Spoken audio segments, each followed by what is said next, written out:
What's going on, everybody? I'm back with you guys today to do another read through. Now, I really enjoy these read throughs. I know most people don't enjoy them, but I do, and I watch a lot of these on YouTube. I feel like old video game magazines, they're just like a time capsule for the time, and it's something that you just don't see anymore because information and news is so widely available. But back in these days, the only way you could get news about upcoming games, reviews, tips and tricks was to get these old video game magazines. So I wanted to talk about the Nintendo Fun Club News Volume 7. This is a very important issue. There was only 7 of these total, and this is the last one. This is Volume 2 from June-July 1988. Now, after this issue, you'll find out as I go through the issue and show you guys, the next issue was Nintendo Power. And they actually talk about it, saying, hey, this is going to be the last issue, so make sure that you get Nintendo Power and you subscribe to that, because this is going to be no more. So I kind of wanted to talk about this issue. It's very important, and there's just a ton of great information in here. So as you look on the cover, it's got the sports wrap-up of 1988 right here. And like I said, this issue is very important. I always loved how Nintendo put so much effort into just the drawings in their magazines. And this one's no different. This is the sports wrap-up of 1988. And on the front it says, tips from the pros on the hottest sports games. Advanced techniques for Metroid masters. Now if you look at here, this kid is just all decked out in sports attire. He's got his Nintendo, and he's got the NES Advantage that he's playing with. He's got his gloves on, and all this cool stuff's coming out of the TV. And if you look at it, it's got, you know, boxing gloves, hockey puck, RC Pro-Am car. And if you look here, it's got ice hockey, Rad Racer, RC Pro-Am, Pro Wrestling, and Mike Tyson's Punch-Out. Those were some of the big games at the time. And just a little tidbit, at this time in 1988, games like Mike Tyson's Punch-Out, obviously, the original Mega Man, Contra, and Castlevania had already been released, but there's a ton of huge games that haven't came out yet. And that's one really cool thing about these old magazines, is you can see the hype and the lead up to all these awesome sequels, because we didn't know when we were getting them or anything about them hardly. So it's really cool to just see how the hype was before the game was actually released inside the United States. So let's get into the issue, because there's a couple things I want to talk about. So you flip to the first page here, and it's got this huge Ultra Games advertisement for just a bunch of games made by Ultra.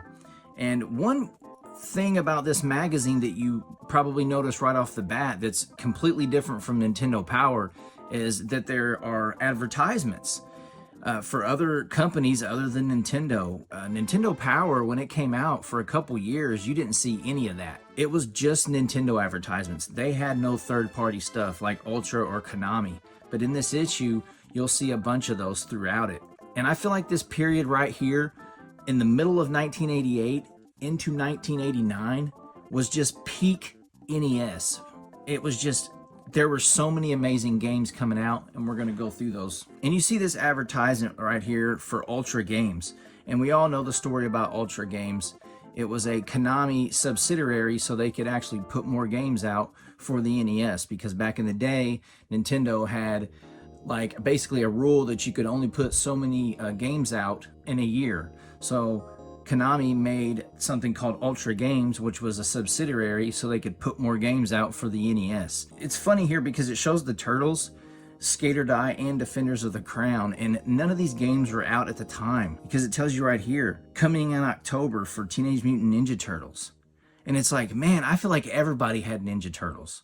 It was a great selling game for Ultra Games on the NES. Like, everybody had a copy of the original Teenage Mutant Ninja Turtles, and I just find it crazy that there was a time encapsulated in this book that was before that game came out. It's hard to remember the NES before the Turtles game because it was just so popular. On page 3 here, you got Howard Phillips, the Fun Club president, and he basically says in this little thing right here is, hey, get ready because this is going to be the last issue of this, but don't worry, we're going to be bringing out a new magazine called Nintendo Power. Just imagine reading this at the time and thinking, oh, how can this magazine get any better not knowing how awesome Nintendo Power would be when it came out. And that's basically what that's saying. And on page 4 here, you got this little bitty spread that talks about Metroid and just some tips on master players for the game, because back in the day, if you remember, this game was extremely difficult. There was no map system in this game, and all the information was pretty much like playground talk, right? You had to have your buddies telling you where all these weapons were and all the upgrades and how to beat the game. There was no internet to just look everything up on. So it has a little couple tips here, talking about the wave beam, talking about the screw attack, and it talks about a little thing called Master Blaster.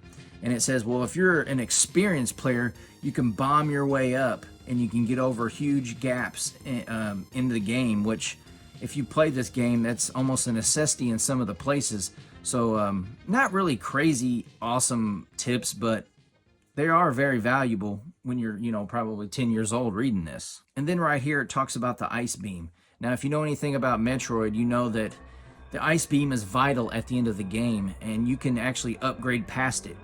You can get it again, but I wish they would have talked about it right here. That would have been a good tip, because a lot of kids back in the day got all the way to the end of the game, but they upgraded past the ice beam, so they didn't have it for that incredibly hard gauntlet at the end with all those Metroids. So I really wish they would have said something about getting that extra ice beam that you can get before you head to Mother Brain's lair. And right here, you got two games that were pretty big for the NES, and they're both Tecmo games. You got Tecmo Bowl Football, and you got Tecmo Baseball. Both were pretty popular, but I'm sure Tecmo Bowl was just way more popular, right? And if you see here, it says coming September 88. So this wasn't even out either. So isn't that wild? It's just so cool to see a magazine talk about games that weren't out. I just feel like these games were just, I don't know, they were out forever. Everybody had a copy of Tecmo Bowl, I feel like, at their house. So it's just cool to see a time before they were actually on the market. Then there's a section called Stuff and Things. It's just a couple books that you can mail off for that would really help you in games like The Legend of Zelda, this Tips and Tactics book. You'd be surprised how expensive this is now. I've seen it go for like $100 if you find one on eBay. And then they got the official Nintendo Player's Guide. Now, what an awesome book this is. I've read through this a couple times. There are some very useful tips in this game. It's a complete review of the 90 games that were out for the NES at the time, which is just crazy to think there was only 90 games in 1988. And down here, you got a special offer where you can basically get old issues of Nintendo Fun Club News, which I thought was interesting. You can get them for $2.50 an issue, and it shows issue 4, 5, and 6. Issue 1, 2, and 3, I don't know if you could get those, but if I could go back in time, I would pick up like a ton of issue 1 and issue 2. I've seen issue 1 alone go for hundreds, multiple hundreds of dollars. It's a very, very rare issue. And the crazy thing is, it's a single newsletter. It's one page. It's not even a book. I wish I would have had the, what do they call it? Foresight, hindsight, whatever they call it, to pick up a couple of those for $2.50 back in the day. And right here, you have an ad for a bunch of Taito games. Renegade, Elevator Action, The Legend of Kage, Sky Shark, Bubble Bobble, and Operation Wolf. Some of these games were already out. So it says available now, which was those three, and then coming soon, which was those three. None of these games really stick out. I did like Renegade when I was younger, but it's an inferior version of Double Dragon in my opinion. Maybe Operation Wolf. The arcade was incredible for that game. But I do think Bubble Bobble is an iconic game for a lot of people who had an NES back in the day. That's another game that I just remember a lot of people having for some reason, was Bubble Bobble. The next page, we got a review for Wizards and Warriors. But the weird thing is, it's not necessarily a review. It's basically just gives you information on the game, gives you a couple tips, because, you know, the whole reason behind this magazine was to sell you NES games. It's not really a review. They don't really give it scores. They just kind of talk about it a little bit and try to get you hyped up for the game with these awesome photos and drawings and just screenshots from the game. Next page, we got an ad for a bunch of LJN games. And it says, if you hurry, you might get the last one. And it says a couple games that are already out, like Major League Baseball, Jaws, The Karate Kid, Town and Country, Wood and Water Rage, which a lot of people just call it TNC Surf Design, and Gotcha. And then there's a bunch of them coming out soon right here. Games like A Nightmare on Elm Street, Friday the 13th, Who Framed Roger Rabbit, Marvel's Comics, X-Men. Good God, man. I mean, look at this. And it shows like this huge line of people just like waiting to go in this place and buy these shitty games. And I'm not gonna lie to you, I do like Nightmare on Elm Street. Friday the 13th is playable. Terrible, terrible, terrible. I don't really like it at all. It's playable. Never really put a lot of time in it. Don't care about baseball. But one game I thought that did stick out on here, and I have it because I played it a shit ton when I was a kid, is TNC Surf Design. For some reason, I love this game. I love the music in this game. I love the premise of the game. It's a crappy game in a lot of people's eyes, but it's one of those games that it's like a guilty pleasure, right? I love playing that game. On page 11, you got a section called Sneak Peeks. And this is basically a section that just talks about games that are going to be coming out soon and people writing in asking about them. And they're pretty much like, we're tired of getting all these damn letters. Let's just talk about the elephant in the room. And you got one that talks about Super Mario Brothers 2. And it gives you a couple little screenshots for it here. And then it says, where's Link? Because technically, Zelda 2 wasn't out yet. When this issue came out, it wasn't in stores. And they pretty much just say like, hey, we don't know either, but get ready. And it says coming in the fall. I'm pretty sure this game came out Christmas of '88, if I'm not mistaken, even though it was incredibly hard to find. And then you got this ad for 1943 down here, made by Capcom. Let's be honest, 1942 isn't near as good as 1943. I like 1943 a lot better. On page 12, we got a very cool section called Tips and Tricks. And it's the pros corner. This is basically where you would get your tips and tricks for NES games at the time. Games like Kid Icarus, Metroid, Super Mario Brothers, and Zelda. Even some Rad Racer stuff. But one unique trick that they talked about on here was a trick for Metroid. And I thought this was wild that they did this because you could actually soft lock your game on this. It's basically when the blue door opens, you stand inside of it. When it starts to close, begin moving the control pad up and down repeatedly. And basically when you do that enough, if you're playing the game, you'll scroll all the way to the top and come out the bottom, which is wild. But if you, but I just thought that was weird because you can do it and just get stuck and the game just stands there forever. But what's crazy is they actually put what you can do just in case you do get stuck. You press pause, up and A on controller 2, and it basically resets the game. I just thought that was wild that they would like, to me that's like a game-breaking glitch, and I just thought that was wild that they would put that in this magazine. Then here's another page, a whole page advertisement for a bunch of Konami games, and it says coming in July, coming in August, coming in September, coming in October. And a couple of these do stick out, like Life Force. I know a ton of people that love Life Force. It's a damn good game, I feel like. Also, Blades of Steel. A lot of mixed opinions on the Adventures of Bayou Billy. One thing I thought was cool about it, though, is that you could use the controller on it and you could use the zapper. And if you look here, you got Castlevania 2 Simon's Quest. I always thought that was weird that they put Castlevania just so small. I don't know, like Castlevania was a huge game, and I just find it weird that they wouldn't like market that, just that logo like a lot bigger so people would be like, oh, Castlevania 2. It's like they just focused on Simon's Quest. I don't know. But it just shows the games coming out. And I thought that was kind of cool. And the next page here is pretty much the middle of the book. And my staple's kind of coming out here, so I got to push that back down. But this is a very important page in Nintendo history, I feel like. This was the first time that you saw you could cut this out, send this in, and get your own subscription to Nintendo Power. And if you look on here, it's basically a shitty rendition of what would end up being the front cover for issue 1 of Nintendo Power. It's like the original issue looks pretty crappy because it's made with claymation. This actually looks worse. I just thought that was weird. But yeah, just imagine seeing this and being like, oh my god, there's a new magazine I can subscribe to. Like, And it says the most exciting players magazine in video history. Over 100 power pack pages. Subscribe now. And you got to remember, like, this blew people away.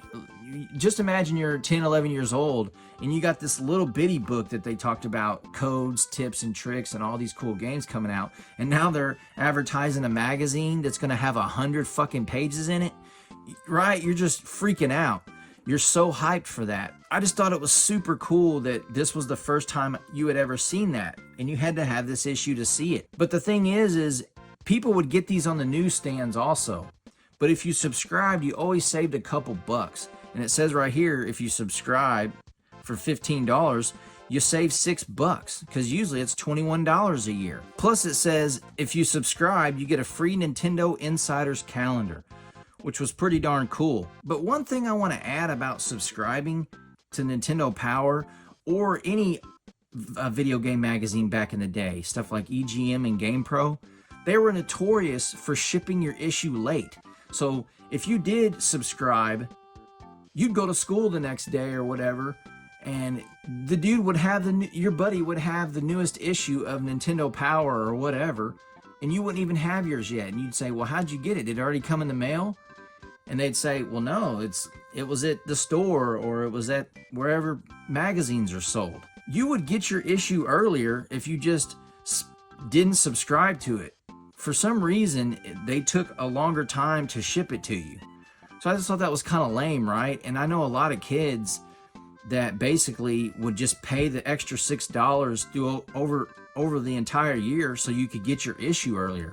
I mean, sometimes it was like a week earlier than somebody that subscribed to the magazine, which I always thought was kind of shitty. And one more thing is, you didn't get 12 issues a year at the beginning. Nintendo Power for the first couple years was bi-monthly, so you'd only get 6 issues for $15. They would come every 2 months. Next page, we got the sports wrap-up of '88, which was the stuff on the front cover. And it talks about games like Punch-Out and Rad Racer. And I thought that was weird they wouldn't put Mike Tyson's Punch-Out. Both of these guys here are probably Nintendo counselors. And they're just giving you some tips here, right, to do better on Punch-Out. And it says, one of these say, the best time to use an uppercut is after you stagger your opponent with a few punches. As he reels, go for the uppercut. You can't miss. And the one for Rad Racer, pick the fastest car and tail it. This gives you a clear track through packs of slow movers and helps you stay on the road in one piece. So they're basically just talking about the game to try to get you hyped about it so you'll go buy it pretty much. And then this little section called Tyson Tips. This was pretty unique, I thought, because these are tips from kids that wrote in on how to play Mike Tyson's Punch-Out. A lot of people forget Mike Tyson's Punch-Out was an incredibly popular early Nintendo title. It sold millions of units. So kids would just write in and they got some tips here. I'll read one. It says, deplete Tyson's energy by hitting him on the side from which he just threw the last punch. I don't know, right? Like, some of these are just basic. But like this one is useful. It says, first, knock down Don Flamingo. When he starts to get up, throw continuous body blows with your B button for all star punches until he falls. That is actually useful. A lot of people just go for the head when he gets up and he'll block it. So I thought that was just kind of cool. And then over here you got an ad for Lee Trevino's Fighting Golf. I heard it's a decent game. I've never really put a lot of time into it. And then you got Iron Tank for the NES. It's made by SNK. One thing I thought was unique though was this was before SNK came out with all those bomb fighting games and all those awesome shooters like Metal Slug and stuff for the Neo Geo. So this was pre-Neo Geo SNK, which I just thought was really cool. And then you got another section here that talks about pro wrestling, ice hockey, and RC Pro-Am. All the stuff that's on the front cover. Here's the counselors, and I don't know, I just feel like they look ridiculous. Like, I figured these dudes would be like an accountant or something like that, right? But no, he's the dude on the line when you call for help on NES games, and he's like, oh yeah, I got you. You got some issues on ice hockey? Let me take care of those for you. And then you got this huge full page spread here for Data East games. And it talks about all these games coming out. It shows this cool picture.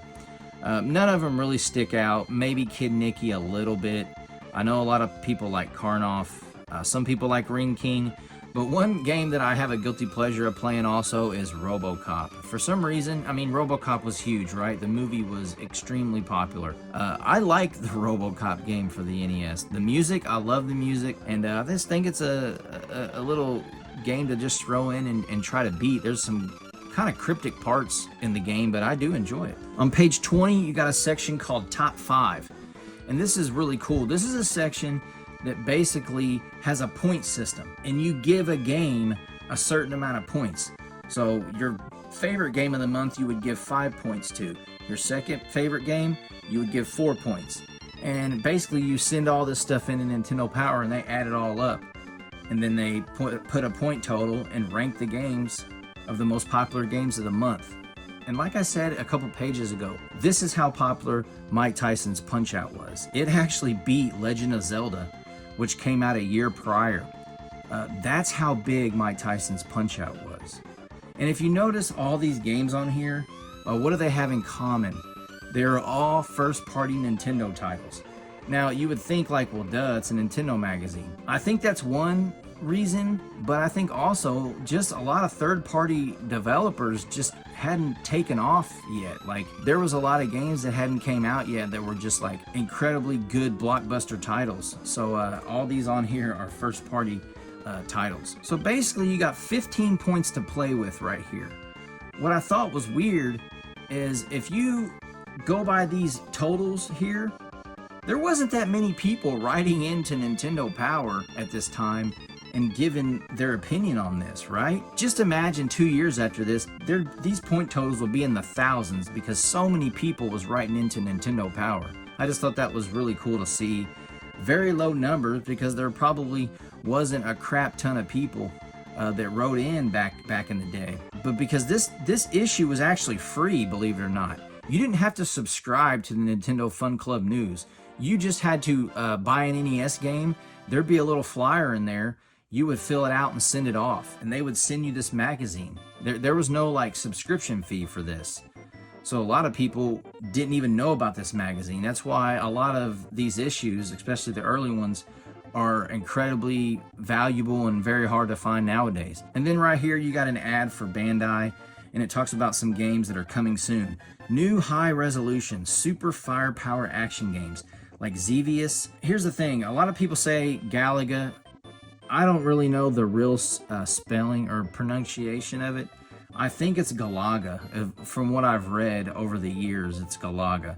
But there's these two games I don't recognize, which is Zeta Gundam and Mega. I don't think those ever came out here. Those are probably like a Japanese exclusives or something. I thought that was weird that there was only 2 out of 4 I had ever heard of. This is a page right here for games that were made by another company that has a weird name and not a lot of people knew how to pronounce it. A lot of people say Jalico, Jalico. I really don't know the spelling either. I always called it Jalico, but it talks about bases loaded here. And coming this fall, Robo Warrior and Racket Attack. Next page here is called Power Players Profiles. And it says, the Nintendo Fun Club News had over 250 responses for our call of power players. Here are just a few video hot shots. Thanks for all the great letters and pictures. And basically, you could just write in and say, hey, I'm good at this game, or I'm awesome at this game, and here's my picture. And this kid right here says, you know, Dear Nintendo, Steve Bell is our best player because he finishes games like The Legend of Zelda, Metroid, and Kid Icarus fast. His tips on Zelda are to collect all the hearts and weapons that you can find. He says timing is everything in Mike Tyson's Punch-Out.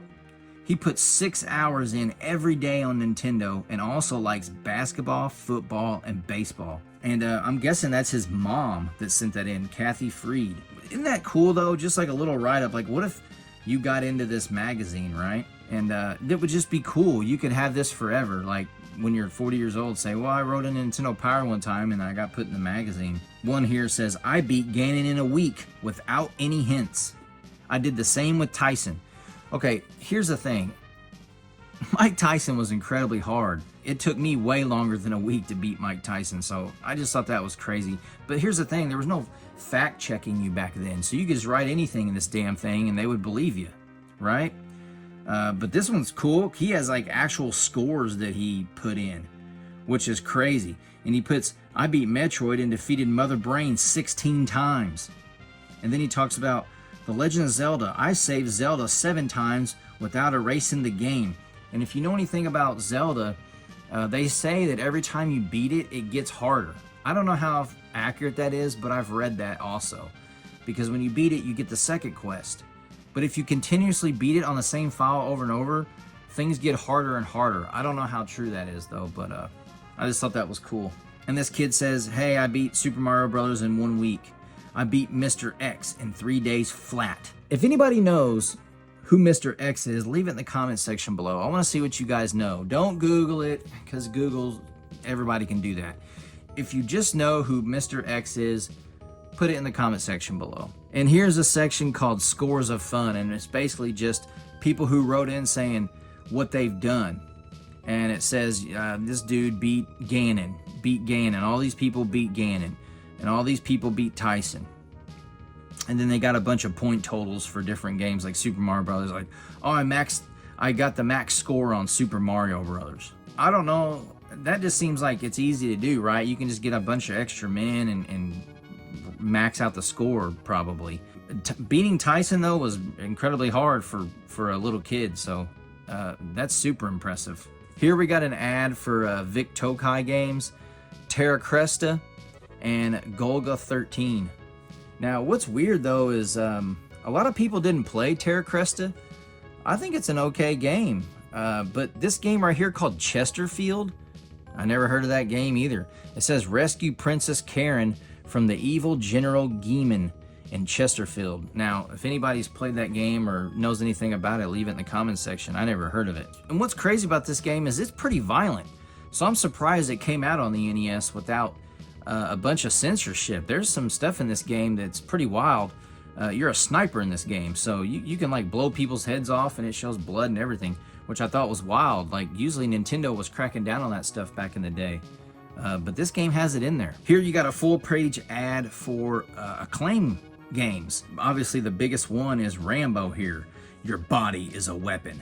You know, just seeing this, because this actually was something that happened to me. I went to the rental store back in the day when I was a kid, and I saw this photo of Rambo on the NES cartridge. I was like, this game's gonna be fantastic. It was an absolute immediate rental as soon as I seen it. Yeah, it's not near as cool as it looks here, but it talks about a couple other games like Airwolf and WWF Superstars. But one game I don't know is Empire City 1931. I had never heard of that. Who knows what this picture is from? Obviously it's from Rambo, but which Rambo movie is this from? Let me know in the comment section. Here's an entire ad for Sunsoft games like Spy Hunter, Freedom Force, and Blaster Master. What I thought was cool was like Blaster Master and Xenophobe, they don't look nothing like this. So this was like a very early rendition of what maybe the box would look like, but those are completely wrong. And it says, hey, get a free poster and some news if you send off for this stuff. And this stuff was free. Like, you didn't do anything. All you had to do was just send this off. There was no money. And look at it. He's got like all the TVs in the background. He's sitting on that old wicker chair that like your grandma had, or like if you got like an Olin Mills picture back in the day, you had this like wicker chair that they would sit you in and take a picture with your family, and all these games and stuff in his little pouch, and his NES not even on. I just thought that was cool. And he's like holding a zapper and the NES controller wrong, obviously. But I just thought that was a cool ad. And then you got this crossword puzzle on page 26. Nothing really fancy here, but one thing I thought was cool, an actual reader of the magazine submitted this. Jeffrey Schneider from Miami, Florida, made this entire thing with all the questions, and it's not filled out. So whoever had this magazine before me didn't do it, and I thought that was really cool. Here's an ad for Legendary Wings made by Capcom.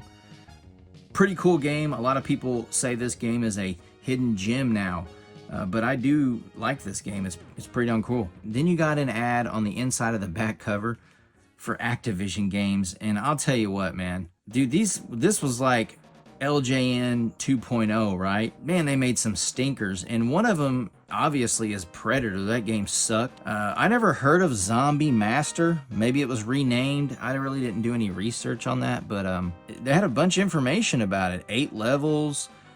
Talks about the enemies that you're gonna fight and stuff to collect, like swords, bombs, and lightning bolts, plus treasure chests. I never heard of this. If anybody knows anything about it, leave it in the comments section.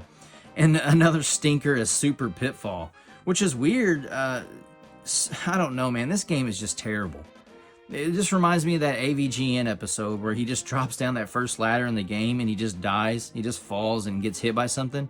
And if he wouldn't have got hit by it, he just falls in the pit and dies. I just thought that was so funny, and it reminded me of how crappy this game is. It's super buggy, and it's hard, and the hit detection sucks, and it's got glitches and just sprite flickering. It's just terrible. But yeah, so here's the back page, and it's another section that you can fill out for Nintendo Power. And I thought this was just so cool to see. I wonder how many people filled out when they got this magazine, because it basically tells you at the beginning, you got to fill out for Nintendo Power and send off for it, because this free publication is over with. So I just want to know how many people ended up seeing this and subscribing. I imagine a ton of them did, right? Because Nintendo Power became huge. So I just thought that was a really cool thing, and I like how it's still on here. Like, I never got to do this type of stuff when I was a kid, so it would be so cool to like know somebody who had subscriptions to this stuff. Anyways, y'all, that's my read through of Nintendo Fun Club News, Volume 2, Issue 7, June, July 1988. Things would change after this, and Nintendo would absolutely blow up with Nintendo Power. If you have any memories of this magazine or Nintendo Power, leave them in the comment section below. I think this was a long video, but I did want to get into it because I love talking about old video game magazines. Like I say at the end of every video, we all can't help everybody, but everybody can help somebody. Peace out, y'all. Take it easy.